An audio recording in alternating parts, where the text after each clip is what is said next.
A pastor in the Southeast Valley is changing course just 2 days before Easter Sunday. Originally, he planned to have in-person services this Sunday, but now that's changed. He talked to Joe Dana, who has more on how churches everywhere are adapting for Easter.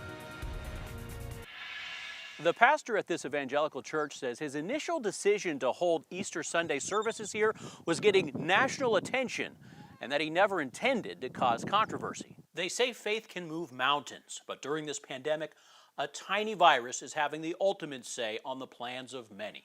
Pastor Nathan Bentley of Life Point Church hoped to move forward with Easter Sunday services on his terms, in person on the church's lawn, keeping attendees spread out and taking all kinds of precautions. We looked what we were capable to do with social distancing and gloves and masks and being outdoors and all of that, and said, you know, we could actually do this. And though it would have been legal, there was enough pushback from the community to cause Pastor Bentley to think twice. And so after much prayer and discussion, we said, let's reverse course.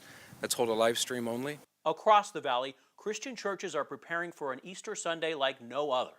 The Christ Church of the Valley megachurch will webcast sermons from its head pastor to thousands of followers from a dozen locations around Phoenix.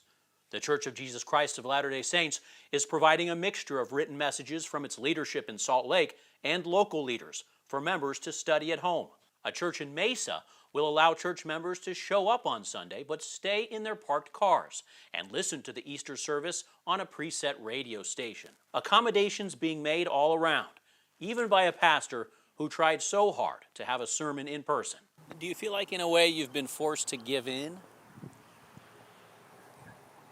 I don't think forced to give in. I think I misread the pulse of the community. If I'm not serving our community, if I'm actually angering and endangering our community, then the community let me know that. Critics online accuse the pastor of holding services here for financial gain.